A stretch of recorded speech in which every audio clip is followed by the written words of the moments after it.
ये है एक बिल्कुल नया एनिमे जिसका नाम है Am I Actually the Strongest? और ये है इसका एपिसोड 1। तो एपिसोड की शुरुआत में जो हमारा मेन कैरेक्टर होता है वो हमें बताता है कि 5 साल पहले मेरे जूनियर हाई स्कूल के 3rd ईयर के टाइम पर जब मुझे बुलीट किया गया तो मैंने अपने कमरे से बाहर निकलना बंद कर दिया और उसके बाद बंद होकर अपने कमरे में रहने लगा। बस उसके बाद ये हुआ।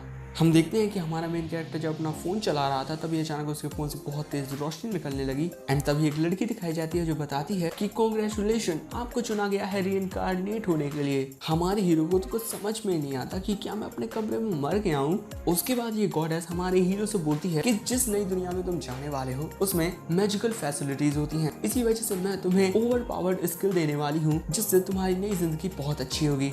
उसकी बात सुनकर हमारा हीरो सोचता है कि मुझे ऐसी जिंदगी चाहिए जो बिल्कुल शांत हो, बस दिन भर एनिमे देखते रहो और तब तक देखते रहो जब तक देखते देखते सो ना जाओ। एंड उसके बाद वो भी रीइंकार्नेट होने के लिए रेडी हो जाता है। उसके बाद हमारा मेन कैरेक्टर बताता है कि मैं उन ओवर पावर्ड स्किल का अपनी जिंदगी जीने में इस्तेमाल करूंगा, बिल्कुल एक लेजी लाइफ जीने में। एंड उसके बाद हम देखते हैं कि हमारा मेन कैरेक्टर एक बच्चे के रूप में रीइंकार्नेट हो गया है।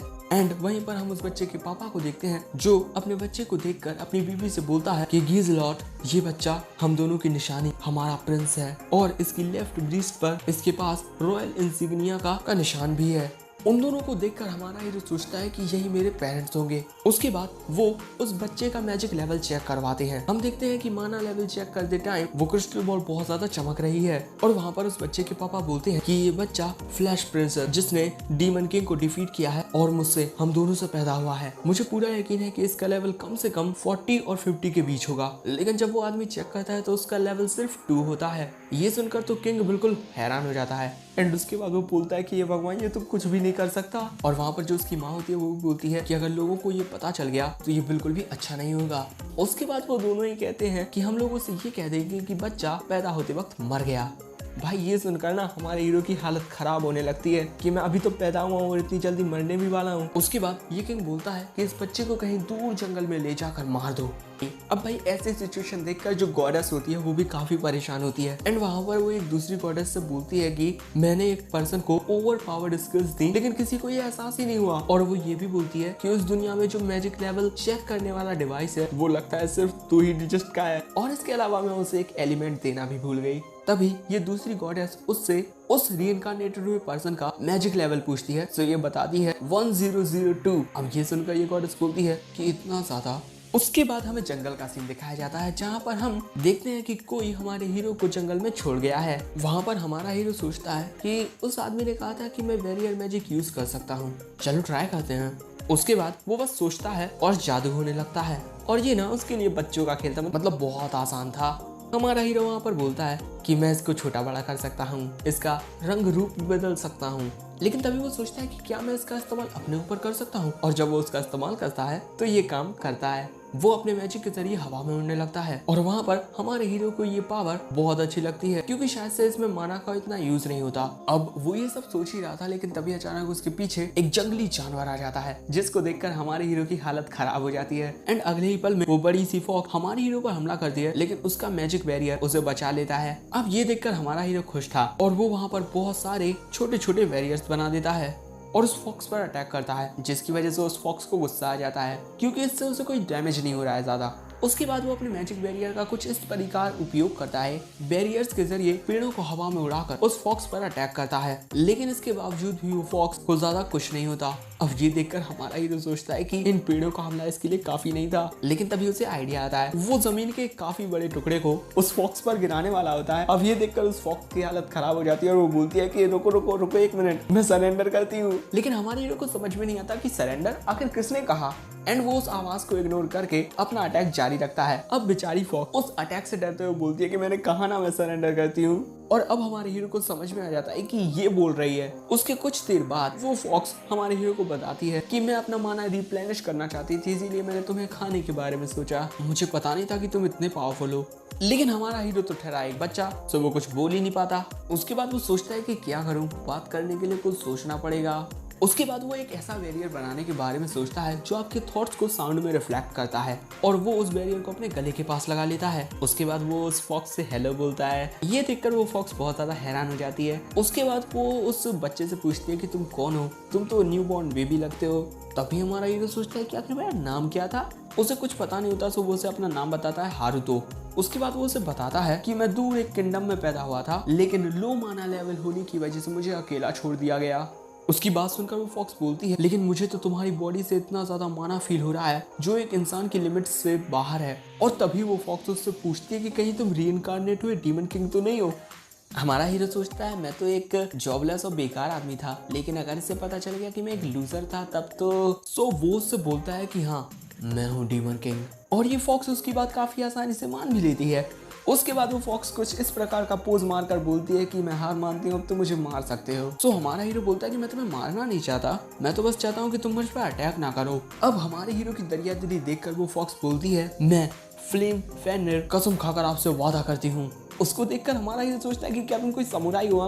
अब उसके बाद हमारा हीरो बोलता है कि चलो ठीक है, गुड बाय फ्ले, और हमारा हीरो वहां से जाने लगता है। अब उसके बाद वो फॉक्स सोचती है कि मैं तो बस ऐसे ही टहल रही थी और यहाँ पर मैं इनसे टकरा गई, और तभी वो हारुतो को रोकती है। उसके बाद वो हारुतो से बोलती है कि आपने मेरी जिंदगी बख्शी है और आपने मुझे एक नया नाम भी दिया है, तो अब से आप मेरे मास्टर हुए, मैं हमेशा आपकी सेवा करूंगी। तो हारुतो बोलता है कि मैं तो तुम्हारा नाम सिर्फ शॉर्ट करके बोल रहा था, लेकिन दूसरी तरफ तो वो फॉक्स शर्माने लगती है। अब हारुतो से समझाने के लिए कुछ और बोलता, लेकिन तभी वो हवा में से नीचे गिरने लगता है। ये देखकर फ्ले पूछती है कि मास्टर आपको क्या हुआ। वहीं दूसरी तरफ हारुतो सोचता है कि मैजिक की एक ऐसी प्रॉब्लम जिसे सॉल्व नहीं किया जा सकता। एंड उसके बाद हारुतो फ्ले से बोलता है कि मुझे कुछ दूध पीना है। ये सुनकर फ्ले बोलती है, दूध? आपका मतलब ब्रीस्ट मिल्क? मैं कुछ करती हूँ, 1 मिनट। हारुतो बोलता है, सच में? उसके बाद वो बोलती है कि मुझे मेरे मास्टर के लिए सब कुछ करना होगा। उसके बाद हम देखते हैं कि फ्ले छोटी होने लगती है साइज में, एंड उसके बाद वो एक काफी खूबसूरत लड़की बन जाती है। बिना वस्त्रों के देख हमारे हीरो की हालत खराब होने लगती है। वो बोलता है कि पहले कुछ कपड़े पहन लो। फ्ले बोलती है कि मुझे माफ करना, मैं भूल गई थी। हारुतो वहाँ पर खुद को संभालते हुए उसके चारों ओर एक बैरियर लगा देता है और उनसे उनके लिए कपड़े बनाता है, जिससे उसकी हालत और भी खराब हो जाती है क्योंकि वो कपड़े काफी सेक्सियर होते हैं। उसके बाद फ्ले अपने कपड़े उतारने लगती है। हारुतो पूछता है कि क्या कर रही हो। फ्ले बोलती है कि कोई भी लड़की बिना माँ बने किसी बच्चे को दूध नहीं पिला सकती। उसके बाद वो हारुतो के पास आती है, बोलती है कि मास्टर प्लीज आइए ना, बेचारा छोटा सा बच्चा। उसके कुछ देर बाद फ्ले हारुतो से माफी मांगती है, उसने इतना अजीब जो किया है। लेकिन तभी अचानक फ्ले को कुछ आवाज आती है। वो बताती है कि कोई आ रहा है। वो हारुतो से पूछती है कि क्या मैं उन्हें मार दूं।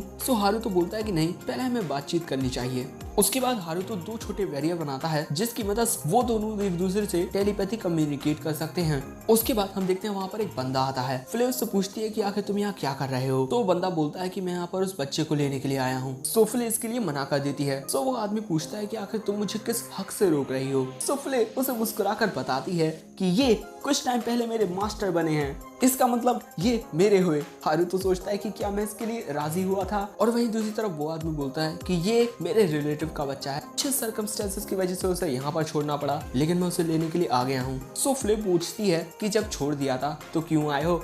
कुछ समझ नहीं आया मुझे। वो आदमी बोलता है कि हमारे अंदर दया भावना होती है। उसके बाद वो आदमी एक थैला दिखाकर बोलता है कि इसमें ब्रीस्ट मिल्क है। ये देखकर हमारा हीरो सोचता है कि फ्ले जल्दी उसे ले लो, लेकिन दूसरी तरफ तो जो फ्ले होती है वो बोलती है तुमने जरूर से ये प्लान किया होगा क्योंकि मैं ब्रीस्ट मिल्क क्रिएट नहीं कर सकती। ये देखकर हारुतो सोचता है कि ये मुझे इग्नोर क्यों कर रही है। हारुतो उससे फिर से बोलता है कि जल्दी उसे ले लो वरना मैं यहाँ भूख से मर जाऊंगा। और वहीं दूसरी तरफ वो आदमी बोलता है कि तुम्हारा ब्रीस्ट मिल्क क्रिएट ना कर पाना कोई प्रॉब्लम नहीं है, लेकिन तुम एक इंसानी बच्चे का ख्याल नहीं रख सकती हो। फ्ले उससे बोलती है कि आखिर तुम इस बच्चे के बारे में जानते ही क्या हो। वो आदमी बोलता है कि ये थोड़ा पर्सनल है, मेरी बीवी एक बार प्रेग्नेंट हुई थी, लेकिन हमारा बच्चा कभी इस दुनिया में आ ही नहीं पाया, और इस बच्चे को यहाँ पर इसीलिए छोड़ दिया गया क्योंकि ये कमजोर है। लेकिन मुझे इससे कोई घंटा फर्क नहीं पड़ता क्योंकि जो कोई भी बच्चा इस दुनिया में पैदा होता है उसे जिंदा रहने का हक है, लेकिन बेचारा हारुतो भूख से मरने वाला है यहाँ पर। और वहीं उस आदमी की कहानी सुनकर फ्ले की आंखों से झरने बहने लगते हैं, और उसकी ऐसी हरकतें देखकर वो आदमी बोलता है कि तुम काफी अजीब डीमन हो। उसके बाद ये आदमी फ्ले को एक ऑफर देता है कि अगर तुम हमेशा उसकी सेवा करना चाहती हो एक सर्वेंट बनकर, तो मैं तुम्हें एक पर्सनल अटेंडेंट के रूप में ले जा सकता हूँ। और वहाँ पर फ्ले उस आदमी की बात मानने को तैयार हो जाती है। और यहाँ पर उन दोनों की एक डील होती है। उसके कुछ देर बाद जो वो आदमी होता है वो हारुतो की जो टोकरी होती है उसे नष्ट कर देता है और वहाँ पर थोड़ा खून भी डाल देता है। उसके बाद फ्ले उस आदमी के पीछे जाने लगती है। वहीं हारुतो फ्ले से बोलता है कि क्या तुम मुझे वो ब्रीस्ट मिल्क दिला सकती हो। सो फ्ले बोलती है कि आप सिर्फ मेरा ही ब्रीस्ट मिल्क पी सकते हो, समझे। हारुतो हमसे पूछता है कि क्या ये कोई मजाक कर रही है। उसके बाद हमें एक बड़ा सा पैलेस दिखाया जाता है और हम देखते हैं कि अब हारुतो बड़ा हो गया है क्योंकि जब से 9 साल गुजर चुके हैं। वहाँ पर हारुतो हमें बताता है उसका ओरिजिनल प्लान था कि वो यहाँ से चला जाएगा जब वो दूध पीना छोड़ देगा, लेकिन यहाँ पर इन्होंने मुझे इतना प्यार दिया कि इनके प्यार ने मुझे यहाँ से जाने ही नहीं दिया। लेकिन हाँ, यहाँ पर भी एक दिक्कत है, ये जो प्यारी क्यूट लड़की है ना, ये मुझसे नफरत करती है। एंड उसके बाद फ्ले उन सबके लिए खाना लेकर आती है। उसके बाद जब फ्ले इस बच्ची को खाना सर्व करती है तो ये बच्ची फ्ले को गुड मॉर्निंग बोलती है। उन दोनों को इतने अच्छे से देखकर हारुतो सोचता है कि ये फ्ले के साथ कितने अच्छे से बात करती है। उसके बाद केयर फ्ले से पूछती है कि क्या आज वो उसके साथ फिर से खेलेगी। सो फ्ले बोलती है कि मुझे लॉर्ड हारुतो का ख्याल रखना है। सो नहीं, लेकिन हारुतो बोलता है कि फ्ले तुम उसके साथ खेलो। सो फ्ले भी रेडी हो जाती है और इससे केयर काफी खुश थी। उसके बाद जो हारुतो होता है वो फ्ले और केयर को खेलते हुए देख रहा था, लेकिन तभी वहाँ पर उसकी मॉम आती हैं जो उससे बोलती हैं कि तुम बिल्कुल परेशान मत हो। सो हारुतो बोलता है कि मैं परेशान नहीं हूँ। सो उसकी मॉम बोलती है लेकिन देखकर तो ऐसा नहीं लगता, और वो ये भी बोलती है कि वो रीजन जिसकी वजह से चार्लोट तुम्हारे साथ इतना शाय बिहेव करती है वो ऐसा इसी वजह से क्योंकि उसे अपने ही उम्र के लड़के के साथ बात करना नहीं आता। हारुतो पूछता है सच में। सो उसकी माँ बोलती है तुम देख ही सकते हो कि वो फ्ले के साथ कितने अच्छे तरीके से खेल रही है। लेकिन तभी हारुतो परेशान होते हुए सोचता है कि कहीं ऐसा तो नहीं है कि चार को पता चल गया है कि असल में मैं एक 30 साल का आदमी हूँ। अब बेचारा हारुतो इससे और भी परेशान हो जाता है क्योंकि जो छोटी बच्चियां होती हैं उन्हें बड़े आदमियों के साथ खेलना बिल्कुल पसंद नहीं होता। उसकी माँ बोलती है कि इतना ड्रामा मत करो, एंड मेरे पास एक आइडिया है, तुम चार के लिए कुछ स्पेशल क्यों नहीं करते। जब वो देखेगी कि तुम एक बहुत ही अच्छे रिलायबल बड़े भाई हो तो शायद से उसका दिल तुम्हारे लिए बदल जाए। वहीं हारुतो बोलता है कि मुझे तो कुछ समझ में नहीं आ रहा कि मैं क्या करूँ। उसके बाद उसकी माँ बोलती है कि तुम हमारे फाइन स्टेट्स के वारिस हो, इसी वजह से तुम्हें हमेशा अपने कमरे में न रहकर बाहर भी जाना चाहिए और उसके साथ खेलना चाहिए। और तुम्हारी माँ होने के नाते मैं भी पूरी कोशिश करूंगी कि तुम दोनों एक साथ रहो। उसके बाद हम हारुतो के कमरे में दो हारुतो देखते हैं। वहाँ पर हारुतो बोलता है कि मुझे यहाँ से जल्दी चले जाना चाहिए, लेकिन अगर मैं गया तो फ्ले भी मेरे साथ जाएगी और शायद से ऐसा करने की वजह से चार मुझसे और भी नफरत करने लगेगी। और अगर मैं फ्ले को यहाँ पर छोड़कर गया तो फ्ले जरूर से ऐसा कहेगी कि अगर मैं मेरे मास्टर के साथ नहीं रह सकती तो मुझे जिंदा रहने का कोई हक नहीं है, आखिर मैं करूँ क्या। और वहाँ पर वो अपने सामने वाले हारुतो से पूछता है कि तुम्हें क्या लगता है क्या करना चाहिए। उसके बाद हारुतो हमें बताता है कि इन 9 सालों तक मैं जितना बैरियर मैजिक के बारे में सीख सकता था मैंने सीखा और इस रोबोट कॉपी को बनाने की कोशिश की, लेकिन अभी भी ये ना बात कर सकता है ना हिल सकता है। एंड तभी हारुतो सोचता है कि अगर मैं यहाँ से जाना चाहता हूँ वो भी बिना किसी को सैड किए तो मुझे फ्ले का भी एक यहाँ पर पुतला बनाना चाहिए। लेकिन तभी उसे उसके पापा की आवाज आती है जो बोलते हैं कि हारुतो मेरे साथ आना। उसके बाद हम हारुतो को उसके पापा के साथ देखते हैं जो हारुतो को आज से तलवारबाजी सिखाने वाले हैं। उसके बाद वो हारुतो से बोलते हैं कि तुम्हारा माना लेवल बहुत लो है, इसी वजह से तुम्हें दूसरी स्किल्स को डेवलप करना होगा या फिर तुम्हें कुछ और पसंद है। हारुतो उससे बोलने ही वाला था कि मुझे कमरे में अकेले रहना पसंद है, लेकिन तभी वो खुद को संभालता है, बोलता है कि मुझे एंशिएंट मैजिक सीखना पसंद है। उसकी बात सुनकर उसके पापा बोलते हैं अच्छा तो तुम्हें मिथिकल एरा के लॉस्ट हुए मैजिक के बारे में सीखना पसंद है। मुझे लगता था तुम अपने कमरे में बंद रह बस आराम करते हो, लेकिन तुम भी अपना बेस्ट ट्राई कर रहे हो। उसके बाद हारुतो वहां से जाने की कोशिश करता है, लेकिन उसके पापा उसे रोकते हैं और बोलते हैं कि तुम्हें अभी भी तलवारबाजी सीखनी होगी। हारुतो सोचता है कि लगता है मुझे सीखना ही होगा। उसके बाद हारुतो हमें बताता है कि डैड एक सीजन्ड वॉरियर है, उन्हें लोग अर्थ शैटरिंग वॉर हैमर के नाम से जानते हैं। ऐसा हो ही नहीं सकता कि मैं इनको एक खरोच तक ला पाऊं, लेकिन वो भी यहाँ पर हर्ट नहीं होना चाहता, सो वो अपने ऊपर एक बैरियर बना लेता है। उसके बाद जब हारुतो अपने डैड पर अटैक करता है तो एक ही अटैक से उसकी जो स्वॉर्ड होती है वो टूट जाती है। और ये देखकर उसके डैड काफी हैरान थे क्योंकि हारुतो के एक ही अटैक ने जमीन में गड्ढा सा कर दिया है। उसके बाद हारुतो के डैड भी हारुतो पर एक अटैक करते हैं, लेकिन हारुतो इतने ऊपर उछलता है जितना तुम देख ही सकते हो, एंड वो उनके अटैक को आराम से डॉच कर देता है। लेकिन हारुतो की स्किल को देखकर उसके डैड बोलते हैं कि कोई भी पर्सन जो लेवल 30 का है उसका इस अटैक को डॉच कर पाना इम्पॉसिबल है। हारुतो बोलता है सच में, और हारुतो वहाँ पर सोचता है कि मुझे भी लगता है कि इस बारे में कुछ तो अजीब है, और इससे मेरी उम्मीदें काफी बढ़ गई थी तो मैंने अपना लेवल फिर से चेक किया, लेकिन वो तो अभी का दो ही है और वो हमें ये भी बताता है कि ह्यूमैनिटी में सबसे बड़ा माना लेवल 77 है, लेकिन मेरा माना लेवल तो सिर्फ 2 है। और ये भी कंफर्म कि मेरे पास कोई एलिमेंट भी नहीं है। लेकिन भले से ही मेरे पास एलिमेंट की कमी हो, लेकिन मैं मैजिक का बहुत ही आसानी से इस्तेमाल कर सकता हूँ। और शायद से ये उसी ओवरपावर्ड स्किल्स का कोई पार्ट होगा जो उस गॉडेस ने मुझे दी है। उसके बाद जो उसके डैड होते हैं वो बोलते हैं एक इनेट अवेकनिंग, लेकिन इसके बाद वो हारुतो से बोलते हैं कि तुम बिल्कुल एक एमेच्योर की तरह मूव कर रहे थे, लेकिन हम ट्रेनिंग करना जारी रखेंगे और तुम्हें एक इलाइट लेवल का स्वॉर्ड्समैन बनाएंगे। एंड हम देखते हैं कि जो चार्लोट होती है वो उन्हें छुपकर देख रही थी। उसके बाद हमें रात का सीन दिखाया जाता है जहाँ पर हारुतो के डैड काम कर रहे थे। वहाँ पर हारुतो की मॉम बोलती हैं कि तुम काफी थके हुए लग रहे हो। सो उसके डैड बोलते हैं कि हाँ, मैंने हारुतो को तलवारबाजी सिखाना शुरू कर दिया है। सो उसकी माँ पूछती है कि वो कैसा है इस तलवारबाजी में। वहाँ पर उसके डैड बोलते हैं कि शायद से वो एक रिटर्न डीमन हो सकता है। ये सुनकर उसकी माँ काफी हैरान हो जाती है। सो तभी उसके डैड उसे चुप कराते हुए बोलते हैं कि सीक्रेट रॉयल फैमिली रिकॉर्ड एक ऐसी आदमी के बारे में बताते हैं जो डीमंस के साथ था। इसी वजह से ये काफी रेयर हो सकता है, लेकिन अभी भी कुछ बच्चे डिमोनिक ट्रेट्स के साथ पैदा होते हैं। सो उसकी माँ बोलती है लेकिन हारुतो को तो ना सींग है ना कोई पूंछ है।